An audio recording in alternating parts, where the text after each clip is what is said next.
Essa cidade é uma das maiores joias da Chapada Diamantina na Bahia e ainda é pouco conhecida a nível nacional. Por aqui podemos conhecer vilas históricas, paredões com pinturas rupestres, vinícolas, comunidades quilombolas e, de bônus, é aqui que fica uma das mais impressionantes cavernas que já conhecemos no Brasil, a majestosa Gruta dos Brejões. Hoje te convido a conhecer junto com a gente esse destino que nos surpreendeu bastante. Sejam muito bem-vindos a Morro do Chapéu.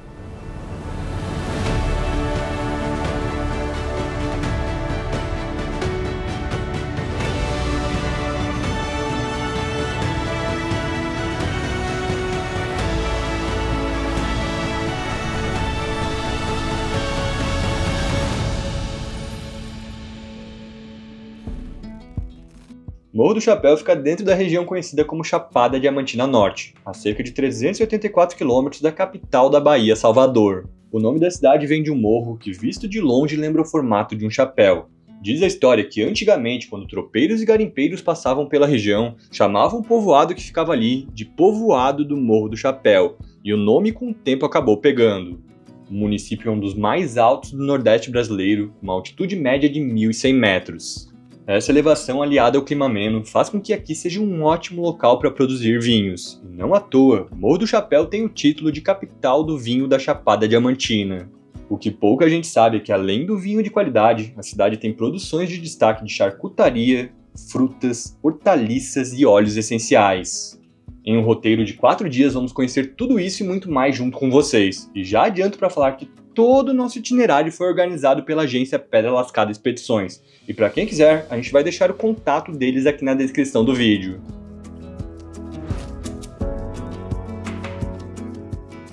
Nosso primeiro dia explorando o Morro do Chapéu será diretamente em um dos atrativos mais impressionantes que já conhecemos na Bahia.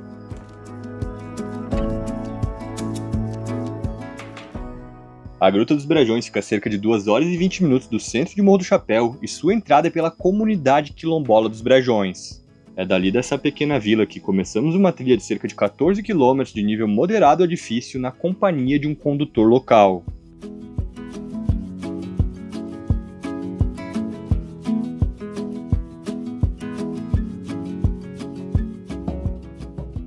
E logo no começo da trilha, chegamos aqui na boca da Gruta dos Brejões, que é uma das maiores do Brasil. E esse aqui é mais um daqueles pontos que não vai ter foto e não vai ter vídeo que vai conseguir ilustrar a dimensão e a energia de estar aqui pessoalmente, porque é uma coisa monumental, colossal, é muito grande e até me emociona um pouco de estar aqui, porque esse aqui era um dos atrativos que a gente mais queria mostrar aqui no documentário, porque sem dúvida é um dos locais mais especiais da Chapada Diamantina, mas tem pouquíssima divulgação.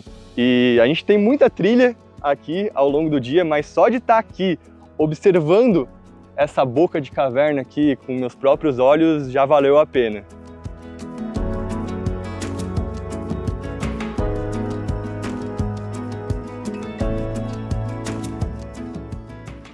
A boca da Gruta dos Brejões é considerada a segunda maior do Brasil, com cerca de 110 metros de altura.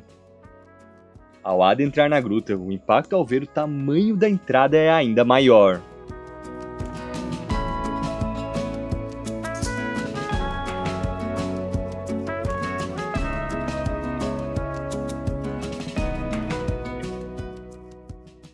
Depois de cerca de 1 km de caminhada, começamos a avistar cada vez mais as formações de caverna, chamadas de espelhotemas. Já estamos aqui dentro da caverna e a primeira formação que a gente para aqui para visualizar é essa aqui, que eles chamam de bolo de noiva, e é um estilo de formação de caverna que eles chamam de represa de Travestino. E essa aqui simplesmente é a maior que eu já vi na vida. A gente já tinha visto outras em outras cavernas aqui do Brasil, mas elas eram bem menores. Essa aqui vai quase até o teto, só para vocês terem um pouco de noção aqui de dimensão, né, para equiparar. Eu tenho mais ou menos 1,90 m e olha só aqui, só a base aqui dessa formação.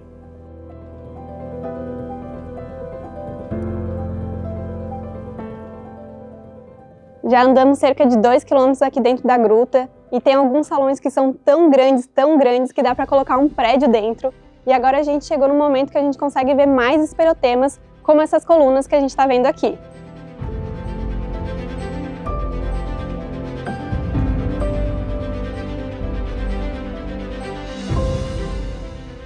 Chegamos agora aqui no Salão Quente, que tem esse nome porque realmente é o ponto mais quente aqui de toda a caverna. E é engraçado porque a gente não vai sentindo o calor de forma gradual, é de uma hora para outra. A gente está subindo aqui na trilha, daí tá bem fresquinho, daí do nada fica um calorão super abafado, mas vale muito a pena vir aqui porque a gente vê várias estalactites bem fininhas que eles apelidam de agulhas ou canudos. Elas são muito lindas, uma estrutura super delicada, e além disso a gente também vê algumas electites, que são aquelas formações que elas parecem desafiar a gravidade, então elas vão para o lado, vão para cima, é muito bonito de ver.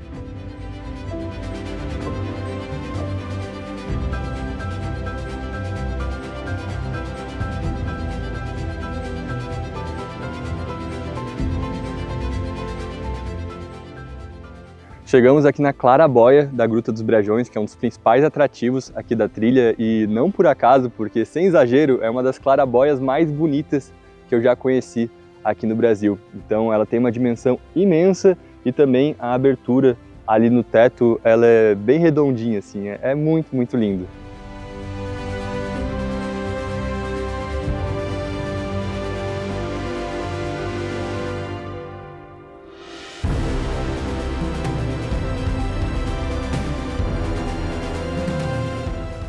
E hoje eu vim para cá com uma expectativa grande e ela já foi totalmente superada.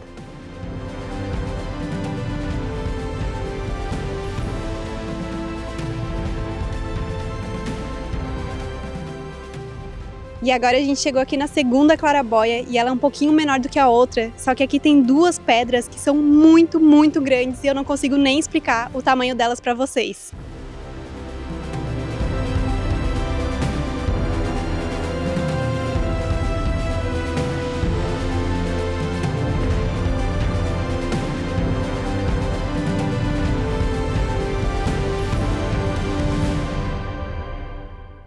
Agora a gente está andando mais ou menos uns 500 metros por fora da gruta, depois a gente entra de novo aqui na Gruta dos Brejões e o caminho aqui desse lado também é fantástico. A gente está aqui bem do lado de um paredão enorme com um tom avermelhado, alaranjado.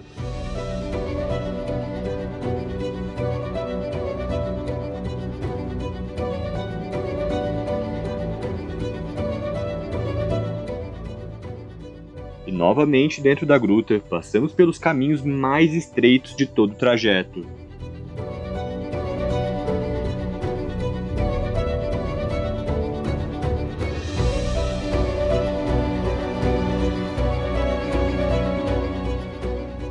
Agora oficialmente terminamos a gruta e vamos conhecer umas pinturas rupestres.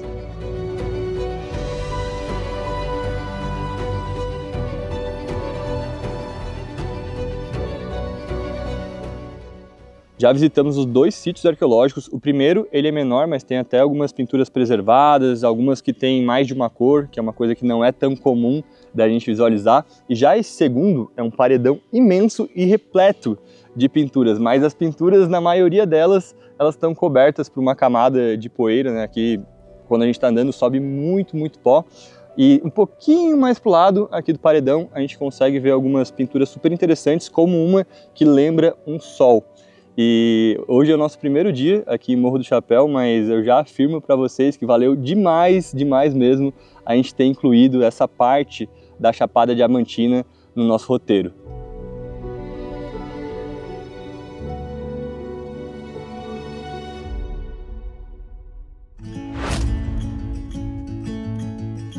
No segundo dia, exploraremos o turismo cultural e rural de Morro do Chapéu. Nossa primeira parada foi na comunidade quilombola Barra 2. Lá, além de saborear a deliciosa culinária típica, seremos recebidos com a hospitalidade marcante dos moradores e ouviremos boas histórias cheias de tradição, memória e afeto. Estou aqui agora com o Maurício, que é um dos líderes comunitários. Primeiro, obrigado aqui pela recepção de vocês aqui na comunidade. E Maurício, quantas pessoas tem hoje que habitam aqui? Hoje aqui a comunidade, entre crianças e jovens, e adolescentes e idosos, ela tem 190 pessoas. 190 pessoas. Sim. E o turismo está começando a chegar agora? O turismo está começando a chegar agora, né? Através da empresa Acan, o pessoal vem visitar a Acan Óleo Essenciais, já aproveita, quer conhecer a comunidade quilombola, suas tradições, suas culinárias, tudo. E tá começando e tá vendo que tá fluindo, né? Tá fluindo. Sim. Inclusive agora a gente vai almoçar aqui, né? Restaurante Boa Vista. Restaurante né? Boa Vista. E quem faz a comida é sua mãe? Minha mãe. Minha mãe, Dona Neuzita, quem faz essa comida aí deliciosa pro pessoal. É boa? Boa, eu mesmo eu gosto, adoro. Então, agora a gente vai experimentar, depois a gente conta. Pode ser? Sim.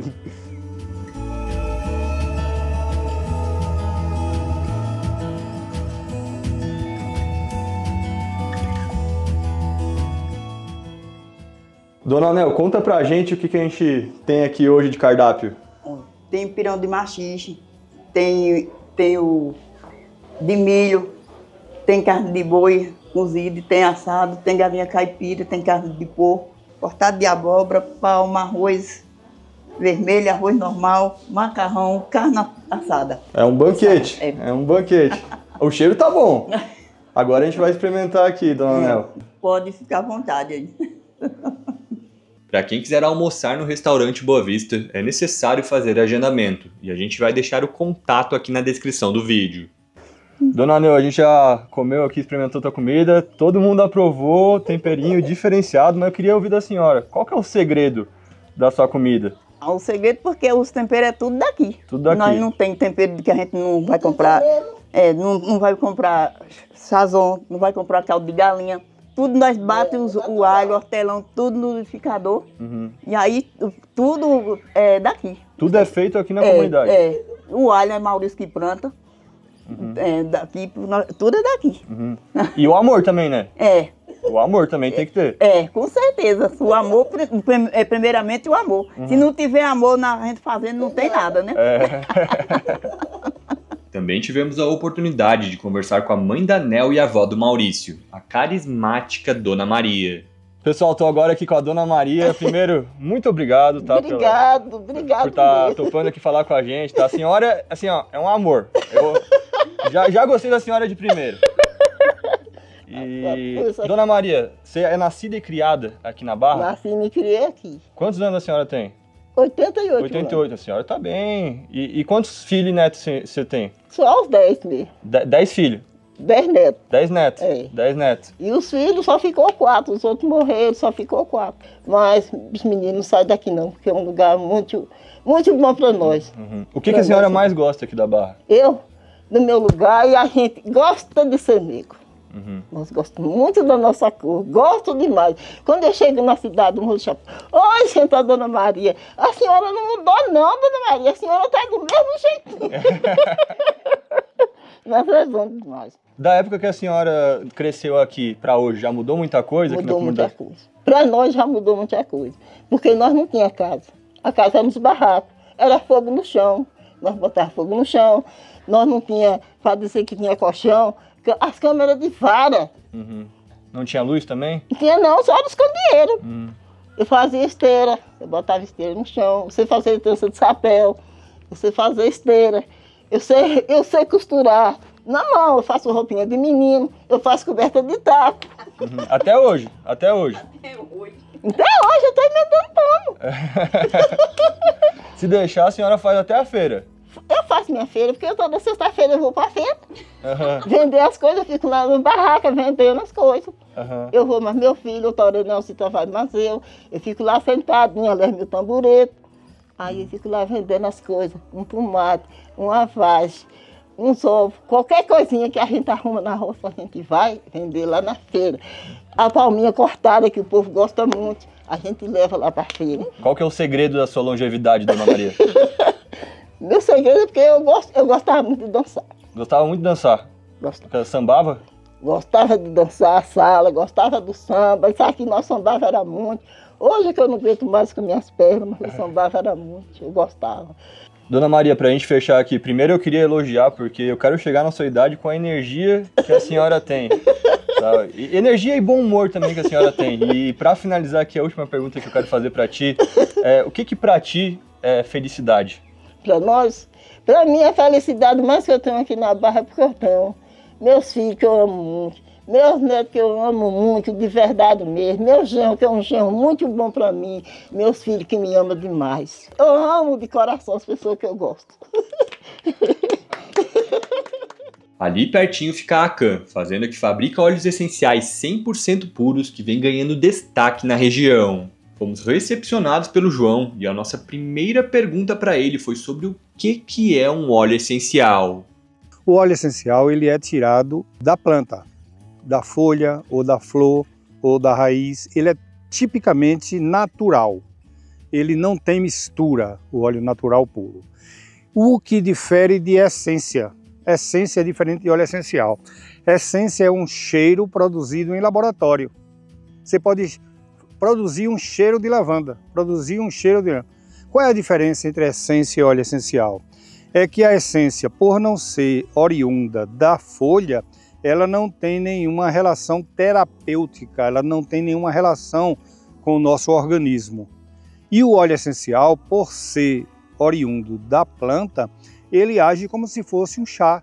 Não tomamos um chá para acalmar, um chá para relaxar, um chá para melhorar a digestão, um chá para isso, um chá para aquilo. É porque o chá, de certa forma, interage com o nosso organismo, o que não acontece com a essência.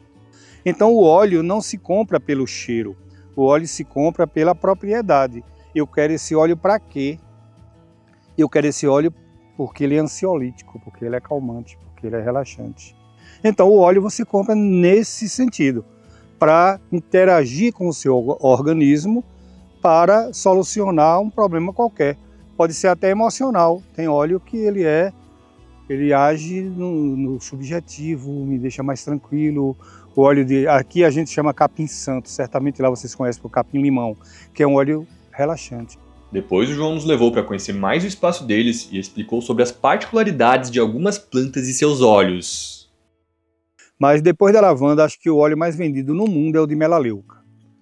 Nem tanto pelo cheiro, se bem que eu acho o cheiro legal, eu acho interessante, mas muito provavelmente pela propriedade. Ela é fungicida, é bactericida. Eu uso melaleuca todos os dias. Eu já deixo no shampoo, para não esquecer. Coloco no shampoo 3, 4, 5 gotas quando eu compro e já uso para evitar caspa. Coloco um pouco de alecrim para evitar queda. Melaleuca eu uso muito bota, então eu tenho uma tendência enorme de ter fungo, frieira nos pés. Coloca melaleuca, canto de unha, candidíase, banho íntimo. Fungo e bactéria é melaleuca, né? Pesquise um pouco sobre óleo essencial de melaleuca. E ele tem um cheiro bastante interessante. Arruda da Serra, que é um óleo da Acan exclusivo, porque essa planta ela é típica daqui da Chapada e ela é usada muito para descongestionamento nasal, para rinite, para sinusite, para enxaqueca. Eu me lembro que minha avó dizia, daqui para cima ela resolve tudo. E é muito forte, muito forte. Então é o tipo do óleo que não depende do seu humor. Se você tiver congestionamento nasal e cheirar a Arruda da Serra, a secreção sai. Se você estiver triste, se estiver alegre, se estiver feliz, não importa. Tem óleo que age assim, age muito tópico, age muito no corpo, né? E outros tantos óleos que agem muito no emocional, na mente, fazer aquela viagem, propiciar aquela viagem que você já quer fazer, né? Quero ficar tranquilo, quero ficar em paz. A Arruda não tem isso não. Se você não quiser ficar em paz e cheirar a arruda, o catarro vai descer.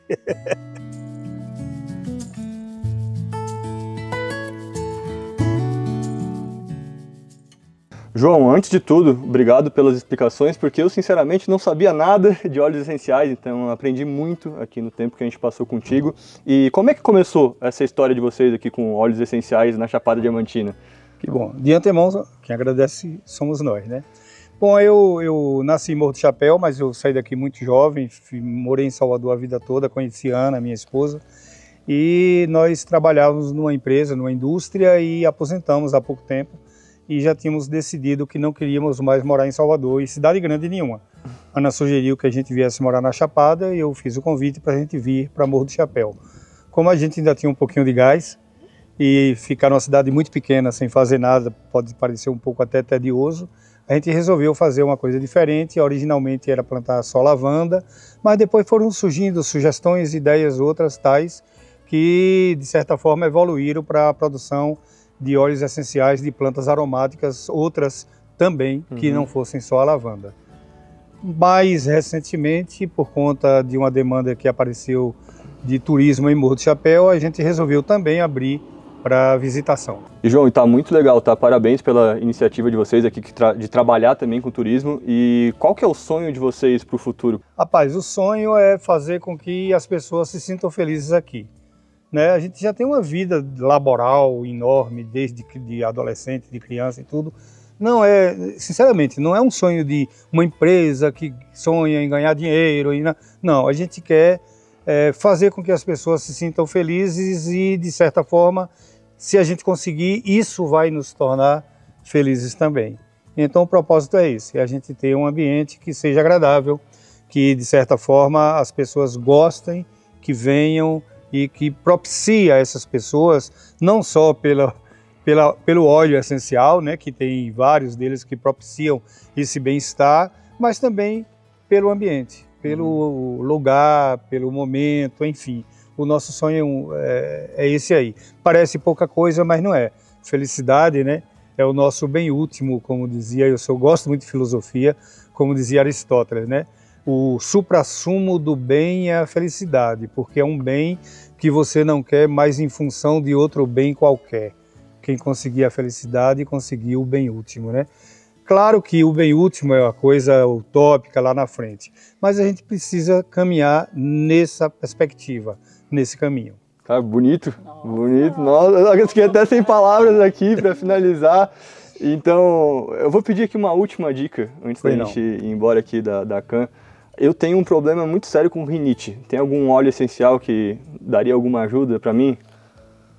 Tem. Aproveitando, tem um propósito da CAN, que é produzir óleos que sejam específicos da Chapada Diamantina. Legal. Claro que a gente vai fazer óleo de lavanda, de alecrim, de pimenta rosa, enfim, que toda empresa faz, a gente tem que ter também.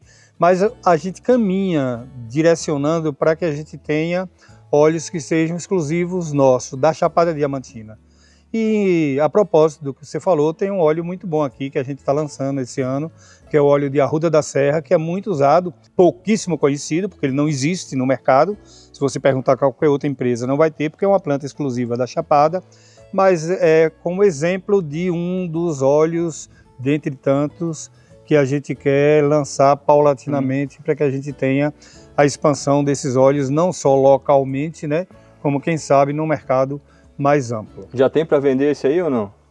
Tem. Tem? Ah, então vou ter que comprar. O último ponto de visita do dia foi o Sítio Arcanjo, um local dedicado à produção de alimentos orgânicos com destaque para os morangos. Fomos recebidos pelo agricultor Érico, que nos guiou pelo local e compartilhou com muita paixão verdadeiras aulas sobre o potencial produtor da região. Érico, quer dizer então que, além da Chapada Diamantina ser uma região com muitas belezas naturais, história, cultura, aqui também é uma região produtora, é isso? Com certeza, a Chapada tem uma tradição de plantio na agricultura e principalmente de 20 anos, né, para cá, o crescimento nessa linha de hortifrutis e em especial o morango, né, que é uma lavoura que cresceu muito aqui na Chapada. A Chapada também é um dos maiores produtores de batata inglesa do Brasil, é o terceiro maior polo de produção de batatinha. E o morango hoje ocupa também, são mais de 5 mil agricultores que trabalham com morango. Então a Chapada, embora a gente está aqui no Nordeste, estamos na Bahia, no semiárido, mas a Chapada Diamantina é uma região que está aí com mais de 1000 metros de altitude. E aí tem o que a gente chama de amplitude térmica, né? Que é um clima ameno e que possibilita produzir coisas que há muitos anos atrás achavam que era difícil, mas hoje a produção está aí para todo mundo ver a qualidade dos frutos da Chapada e que faz essa união perfeita que é o dos cenários mais lindos do Brasil, né? Com cachoeiras, grutas, tudo isso que você falou e uma produção sustentável também ladeado com o meio ambiente, né? E aqui no Sítio Arcanjo, vocês trabalham com quantos tipos de variedades diferentes? Olha, aqui é quase 40 variedades, né? Porque a gente tem várias folhagens e outras frutas também, que a gente planta de tudo um pouquinho, né? A gente não tem nada que plante muito, é mais a diversidade. E o carro-chefe nosso é o morango, foi através dele que o nosso trabalho ficou conhecido. E a gente agora está introduzindo, plantamos mirtilo e outras coisas, amora também. Então é isso, é plantar de tudo um pouco. Fizeram uma propaganda pra gente desse morango, depois a gente vai experimentar. E daqui, onde a gente está do plantio, até o consumidor final, são mais ou menos quantas etapas? Olha, a etapa aqui, nós vamos viajar ainda 400 quilômetros, que o nosso cliente principal fica na capital, em Salvador. Então a gente aqui tem que colher, e como todo hortifruti é muito delicado, então a gente tem que ter uma agilidade entre a colheita, que começa logo de manhã cedo, no clarear do sol, né? A gente já está aqui colhendo, leva para a nossa agroindústria para poder selecionar, lavar tudo, embalar e à noite viajar para amanhã cedo, tá? Já nas gôndolas dos mercados, fresquinhos, bonitinhos, para os nossos clientes também poder receber eles com qualidade, né? Então esse é o principal desafio da agricultura. E nós aqui do Sítio Arcanjo, a gente capricha para poder fazer essas etapas da melhor forma possível, né? Mas tudo começa desde a produção da muda, que não é com a gente, porque a agricultura é isso. Ou é semente ou é muda, e cada um tem uma etapa para poder ser cumprida, até se tornar uma planta adulta e chegar ao mercado. É um trabalho com muitos fatores. Muitos fatores e muitas mãos.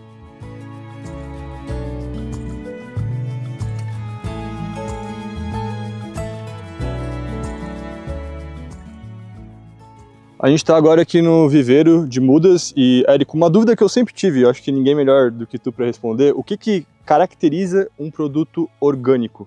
Olha, um produto orgânico, como você mencionou, né, primeiro, ele tem uma lei, né, regida pelo Ministério da Agricultura, onde normatiza o produto para ser chamado de orgânico e o produtor ser certificado. Porque tem pessoas que fazem uma agricultura pode ser até livre de algum produto, mas não ser orgânico. Porque o termo orgânico é para quem está alinhado ao fundamento dessa lei. E é por isso que tem um produtor certificado. E na certificação orgânica, o produtor ele tem que cumprir uma série de requisitos, muito mais amplo do que só não usar um produto. O não usar o produto não pode, usar adubos químicos, usar o agrotóxico, mas além disso, ele tem que cumprir com outros normativos também. Então, a questão da legislação ambiental, né? A gente tem que estar com a propriedade regulamentada, tem que ter a reserva legal todo em dias. Também a questão do uso da água tem que ser sustentável, né? Não dá para o agricultor orgânico ter um sistema de irrigação ineficiente, por exemplo, porque isso contradiz a sustentabilidade que o orgânico prega. A questão de animais silvestres, tem que ter a proteção da fauna, da flora. Então, um produtor, para ser considerado orgânico e ele ser certificado, ele, além da produção não ter os produtos químicos, ele tem que cuidar de todo esse leque. Para ter uma ideia, até a criação de animais domésticos não pode haver maus tratos. Então, se eu estiver ali criando a galinha de uma forma inadequada, criar porco, criar gado, e perceber que esses animais não estão sendo bem cuidados, eu não posso ser certificado. Então a certificação, isso é até bom, essa oportunidade de trazer isso à tona, que muitas vezes as pessoas acham que é só não ter o agrotóxico.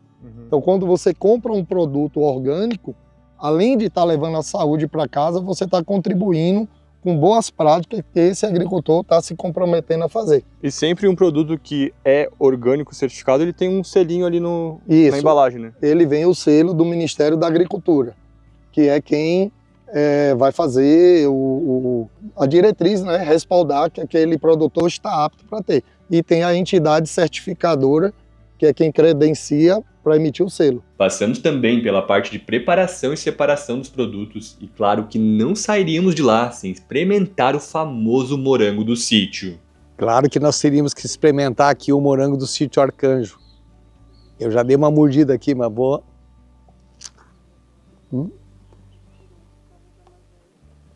Minha nossa, coisa mais boa.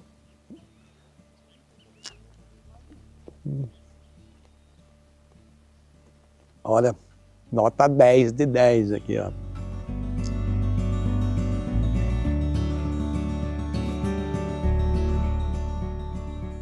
E agora chegou a hora da dica de hospedagem aqui em Morro do Chapéu, e a gente está na La Florita Hospedaria, que é uma das mais bem avaliadas aqui da cidade, com nota 4.9 de 5 no Google Maps, e a nossa experiência aqui nos últimos dias está sendo muito boa. A começar a falar da acomodação, porque a cama ela é maravilhosa, não dá vontade de sair da cama na hora que a gente acorda de tão boa que ela é, mas o quarto também tem frigobar, tem mesinha, também tem uma varanda externa aqui para tu pegar um sol, para trabalhar, o banheiro também é excelente, e eles trabalham aqui com uma questão de aromaterapia, então eles colocam alguns óleos essenciais aqui no quarto, e o aroma, o cheiro que tem quando tu entra assim no recinto é muito bom. Pena que a gente não consegue transmitir isso aqui no vídeo para vocês, porque é um diferencial aqui que a gente está achando da hospedagem. E daí, para quem tiver interesse, eu vou deixar o contato para orçamento e reserva aqui na descrição do vídeo para vocês.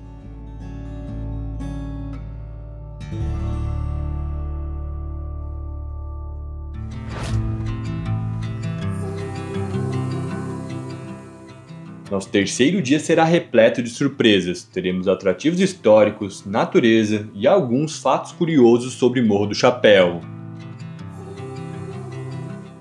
No início da manhã seguimos rumo à Vila do Ventura, um antigo povoado que surgiu entre 1840 e 1855, impulsionado pela exploração de diamantes e carbonatos na região. De acordo com o censo do IBGE de 1914, a vila contava com cerca de 3.000 moradores. Embora algumas fontes indiquem que em seu auge no século anterior, o local possa ter ultrapassado a marca de 8.000 moradores.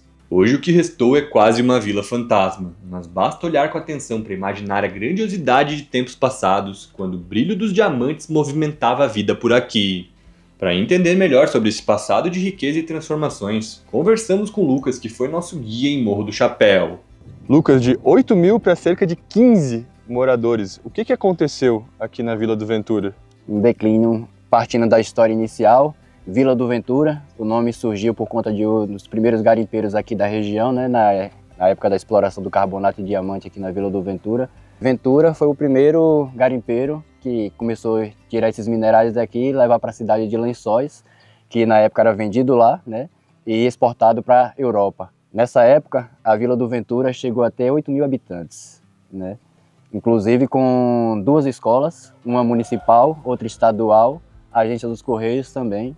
Mas é isso, de acordo com que os tempos foi passando, com a Guerra do Paraguai, muitos homens foram recrutados, veio um declínio. Depois teve uma retomada novamente, mas com a queda de preço na Europa também, desses minérios também, veio entrando em declínio total e acabou que a vila foi se tornando em ruínas. Né? Como a gente vê aqui em boa parte hoje, só moradias que estão abandonadas, literalmente. Inclusive tem uma ali que é muito bonita, um casarão enorme.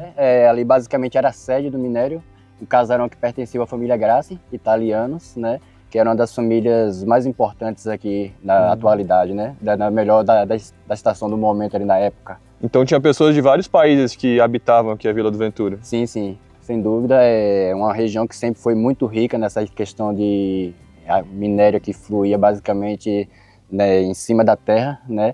Então, assim, isso despertou o interesse de gente do mundo todo, né?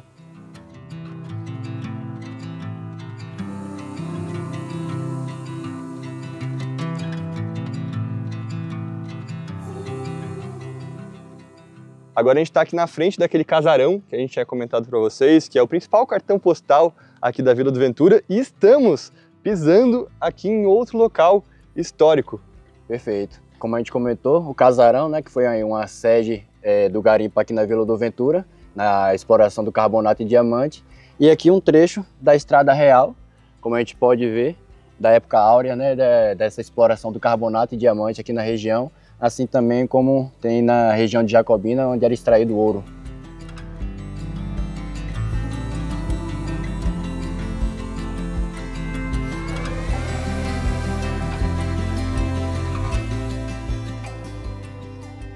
Dentre as várias casinhas aqui da vila, tem uma que se destaca, que é a casinha da Dona Chaia. E aqui ela é toda feita de pedrinhas e as pessoas costumam ou colocar seu nome ou deixar uma frase.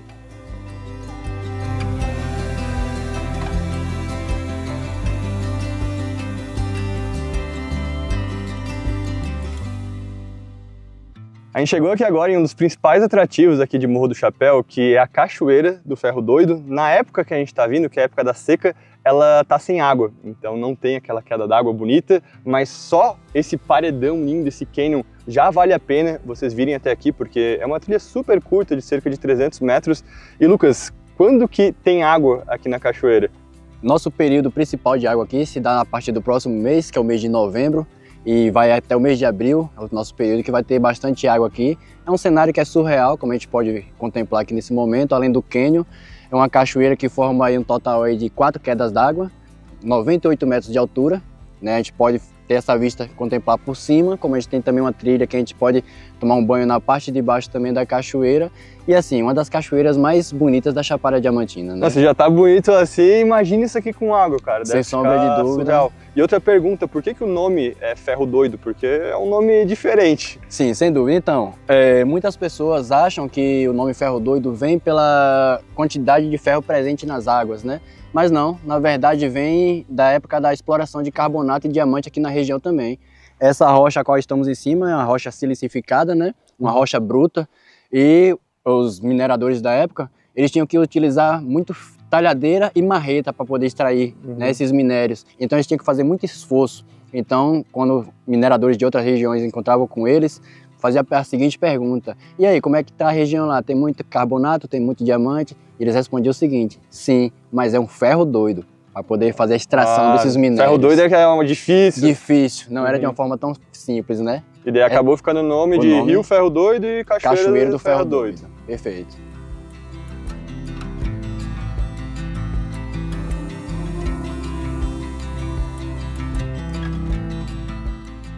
Seguindo o passeio, fomos até um dos sítios arqueológicos mais interessantes que já conhecemos no Brasil. Acabamos de chegar aqui num complexo arqueológico Lagoa da Velha, onde vamos aqui observar algumas pinturas rupestres datadas aí há mais de 3.000 anos atrás. São figuras representativas, né? Representavam aí o cotidiano da época, onde a gente vai poder observar aqui muito da cultura do pessoal, no período aqui onde os homens tinham a função aqui de caça, principalmente, e pinturas que a gente pode observar que ainda estão bem preservadas, são bem preservadas, né? E que traz assim uma rica história aqui para o complexo arqueológico Lagoa da Velha e para a cidade de Morro do Chapéu.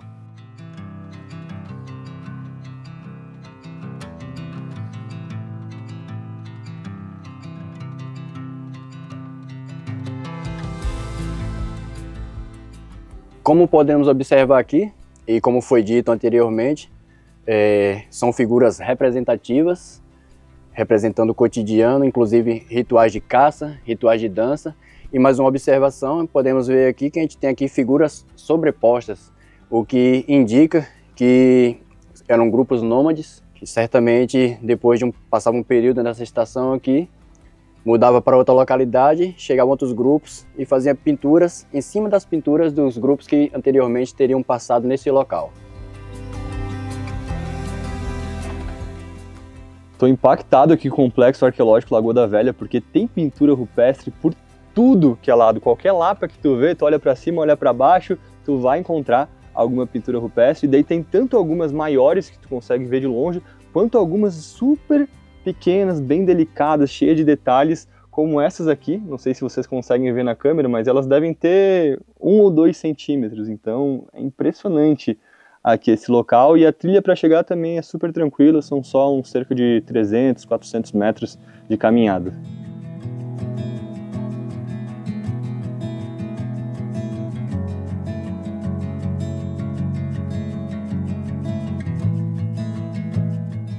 E outra coisa que nos chamou muita atenção das pinturas daqui é que a gente consegue ver vários tons diferentes. Só nessa parede a gente consegue ver o branco, o vermelho e um tom amarelo alaranjado.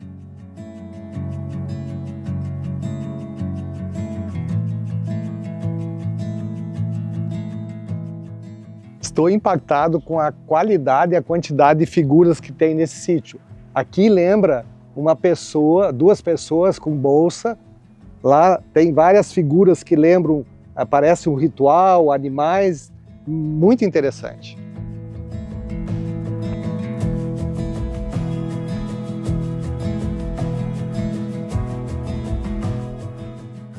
Lucas, para finalizar aqui nossa visita na Lagoa da Velha, primeiro, obrigado por nos apresentar esse local, porque sinceramente a gente nunca tinha ouvido falar aqui desse local e a gente ficou impactado com a quantidade de pinturas e também com o detalhamento delas. E queria perguntar para ti, tu que é aqui de Morro do Chapéu, vocês têm noção do patrimônio que vocês têm aqui nesse sítio arqueológico?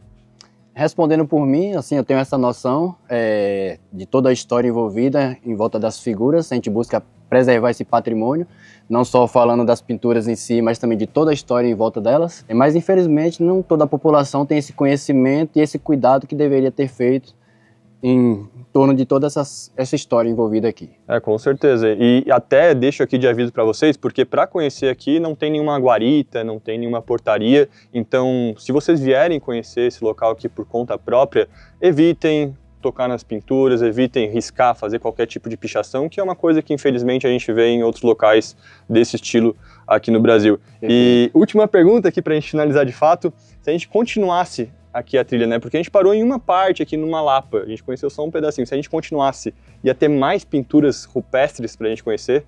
Certamente, ao longo de todo o dia que caminhando aqui dentro, em toda a rocha aqui, a gente ia poder desfrutar de muito mais pinturas e certamente seria necessário outros dias para a gente poder contemplar de tudo que a gente tem aqui. Ia ter pintura para o dia inteiro? Para o dia inteiro.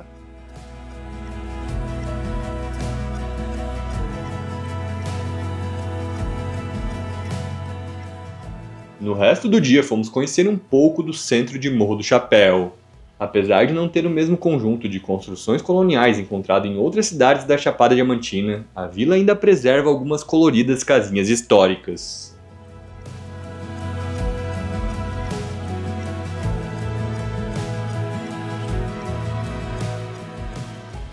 Ali se encontra um monumento em homenagem a um dos maiores ícones da história de Morro do Chapéu. No centro da cidade de Morro do Chapéu, mais precisamente ali em frente à agência dos Correios, nós temos uma estátua, Coronel Francisco Dias Coelho, que é uma referência para nós cidadãos morrenses, né? Coronel Francisco Dias Coelho foi o primeiro coronel negro da Bahia, né? Uma referência para nós como toda a sua história, no tocante que nasceu em um distrito de Morro do Chapéu e foi responsável por mudar de uma forma geral a nossa realidade. Um exemplo bem claro disso, as ruas largas de Morro do Chapéu, toda a sua arquitetura foi inspirada na arquitetura francesa, isso justamente por conta do contato que o Coronel Francisco Dias Coelho tinha com os franceses, né, que inclusive presenteou o mesmo em algumas situações por conta desses vínculos que eles tinham.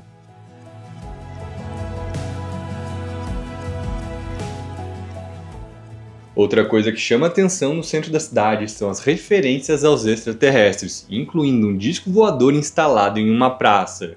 Isso se deve porque Morro do Chapéu foi a primeira cidade da Chapada Diamantina a registrar o avistamento de um OVNI em 1892, um episódio que até hoje desperta a curiosidade de visitantes e o interesse de ufólogos.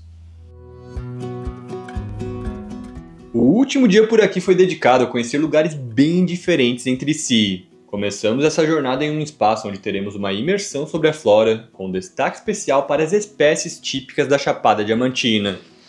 Lucas, primeiro, muito obrigado aqui por nos receber aqui no Orquidário Capadócia. E quantas plantas tu tem aqui? Hoje, aqui no meu cultivo, na minha coleção, a gente tem aqui cerca de 380 espécies de orquídeas e pouco mais de 100 espécies de bromélias, né? Fora as outras famílias que a gente tem aqui, né? Como a costela de Adão, que é a monstera deliciosa, platicério bifurcado, que o pessoal chama muito de chifre de veado, né? E por aí vai. Mas como o nosso foco é orquídeas e bromélias, esses são os números atuais. E quantos são da Chapada Diamantina? Então, até então, na Chapada Diamantina nós temos aí 175 espécies de orquídeas catalogadas, distribuídas dentro de 38 gêneros. Essa aqui é a nossa Catleya elongata tenebrosa, né? Uma orquídea que, além de nativa, endêmica da Chapada Diamantina, né? Só encontra aqui na Chapada Diamantina? Só encontra na Chapada Diamantina e mais parte nenhuma do planeta. Não, tem muita coisa interessante para ver aqui então, e agora a gente vai rodar aqui um pouquinho da tua propriedade e tu conta mais curiosidades, pode ser? Sem sombra de dúvida, sejam bem-vindos. Vamos nesse tour dentro do orquidário aqui que certamente vai ser um encanto à parte.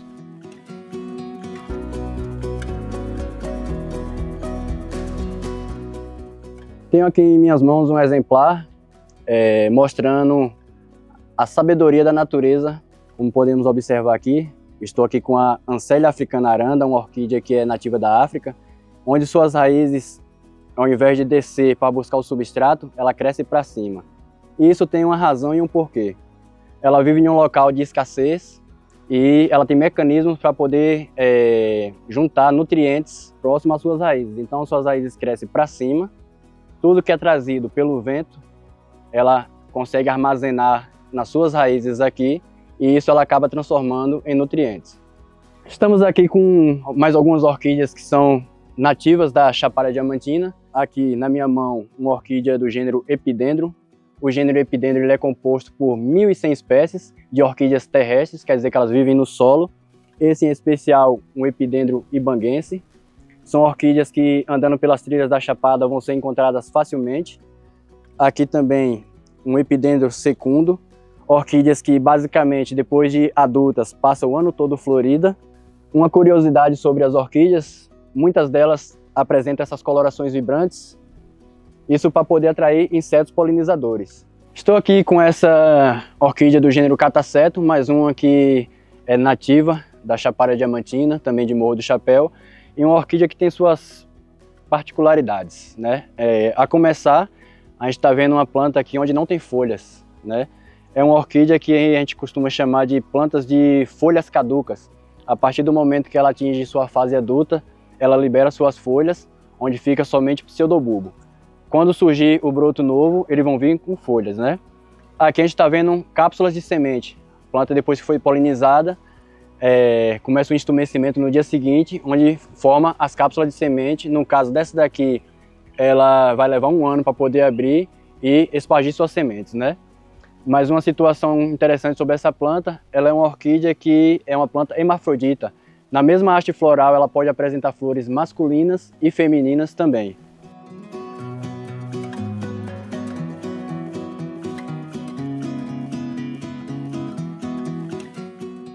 Lucas, para finalizar aqui a visita no orquidário, que por sinal foi super interessante, porque aqui na Chapada Diamantina a gente está muito acostumado a prestar atenção no macro, então nas grandes serras, cavernas, cachoeiras, e às vezes a gente presta pouca atenção no micro. E hoje aqui, nas horas que a gente passou aqui conhecendo o teu espaço, a gente aprendeu muito, muito mesmo. Queria perguntar para ti também, dá muito trabalho, porque tem muita coisa aqui, né? Eu acredito que seja um trabalho árduo cuidar de tudo. Sem sombra de dúvida, é uma dedicação diária, como eu gosto de colocar para todos aqui.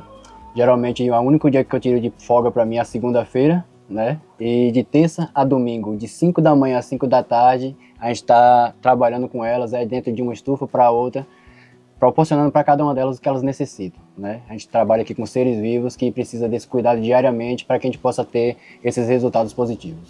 É como se fossem filhas para ti. E, para ser mais sincero na minha colocação, são como eu trato todas elas, né? Trato todas como filhas. Inclusive, costumo dizer que se eu tenho ciúme de alguma coisa nessa vida, é de minhas meninas, como eu trato elas aqui. Chamo todas de minhas meninas. Pô, muito legal, cara. Muito legal ver o brilho no olho que tu tem. E outra coisa que eu queria te perguntar aqui, porque uma coisa que a gente aprendeu hoje é que são várias espécies diferentes com comportamentos diferentes. Sim, sim. E tu demorou muito para aprender especificamente sobre cada uma, como reage, como tu faz elas crescerem, viverem bem. Perfeito. Então, logo no início eu tive muita dor de cabeça, perdia muitas orquídeas, né, pela falta de conhecimento. Hoje sou um autodidata. Elas me obrigaram a estudar. Quer cuidar de mim, você vai ter que aprender sobre mim. Então, literalmente, hoje já são 14 anos estudando orquídeas e bromélias para poder proporcionar para cada uma delas o que elas precisam, né? Tudo por conta própria? Tudo por conta própria. Dentro do meu quarto é minha escola, minha faculdade, né? E assim, cada uma, como você colocou, é uma forma de cultivo, uma forma de cuidado. Inclusive, a gente tem várias estufas, porque essa é a situação. Cada estufa dessa representa um tipo de clima, né? Um ambiente propício para a adaptação das espécies. Algo trabalhoso, mas que a gente faz por amor, é uma filosofia de vida, como eu coloquei, e que a gente pretende aposentar dessa forma. Lucas, obrigado novamente pela visita, e para quem tiver interesse em conhecer aqui o Orquidário Capadócia, vou deixar o contato do Lucas aqui na descrição do vídeo, porque é necessário fazer agendamento.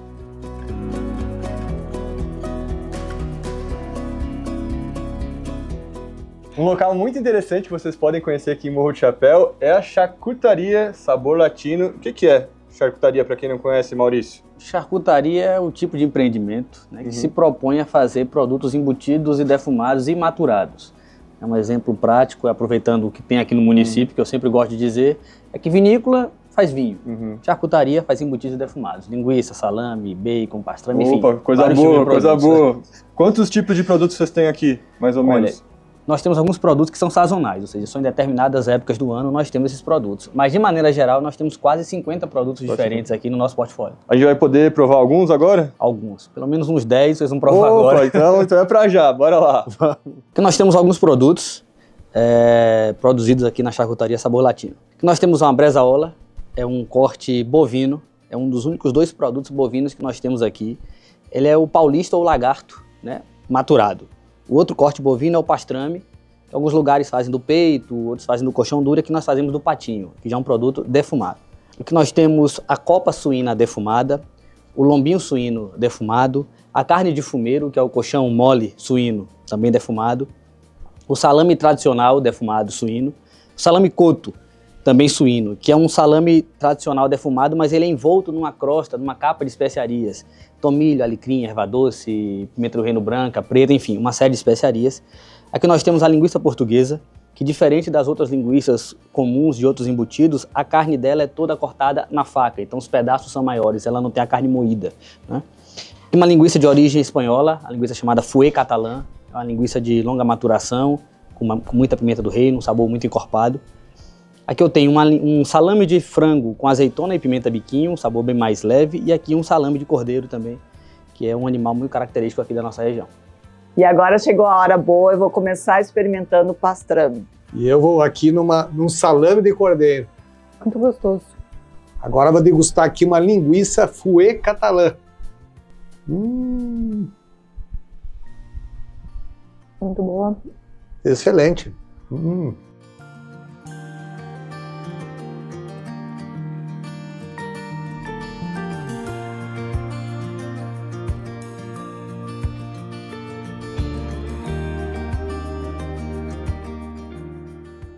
E agora a gente vai conhecer um pouquinho aqui da produção e daí para isso a gente colocou touca e avental. O chefe Maciel nos mostrou todo o processo para criar seus produtos e no meio da conversa perguntei para ele se ele ama o que faz ali. Se eu amo o que faz, eu não sei. Eu tenho outras profissões, tenho outras habilidades, mas a minha paixão maior é trabalhar com embutido. Às vezes os meninos precisam bater na porta para me tirar daqui de dentro. Eu entro aqui para dentro e esqueço que estou, entendeu? Eu venho aqui de domingo a domingo. Minha esposa fica brava comigo, às vezes no domingo eu venho até meio-dia, se tiver gente eu atendo até a noite, que é um prazer maior que eu tenho é estar aqui dentro trabalhando. Produzir também e comer alguma coisa. Para finalizar os atrativos, fomos até uma das vinícolas pioneiras da cidade. Muita gente associa os vinhos à região sul do nosso país, mas aqui, em plena Bahia, na Chapada Diamantina, a gente também tem vinhos de excelente qualidade. A gente está aqui com a Rafa, na vinícola Vaz, que é uma das mais antigas daqui. E, Rafa, como é que começou essa história do vinho aqui em Morro do Chapéu? O Jairo Vaz, ele começou com essa área de estudo desde 2008, então ele buscou informações, viajou para a França, buscou várias pesquisas, Portugal, Argentina, para ver se realmente era possível, né? Então a gente fez a nossa área de estudo e aí estudamos com 12 variedades de uvas para saber se realmente tinha possibilidade de plantar uva para produzir vinhos aqui na Chapada Diamantina, e a gente teve a grata surpresa que sim, e além de tudo, é uma vinícola familiar, é mais do que o vinho, é o amor que a gente tem ao receber as pessoas aqui, né? Pô, e o melhor de tudo, os vinhos. Bom, e agora a gente vai experimentar um pouquinho, fazer um tour aqui, mas antes um brinde. Um brinde!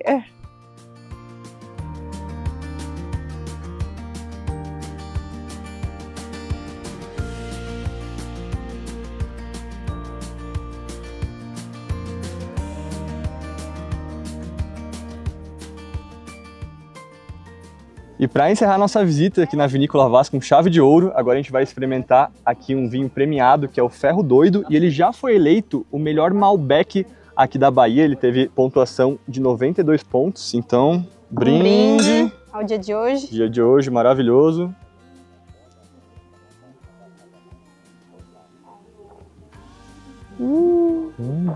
Uma delícia. Bem muito encorpado. Bom. Muito bom mesmo. Muito bom. Eu não sou muito do vinho, mas esse aqui compraria facilmente. Eu sou do vinho e eu compraria facilmente.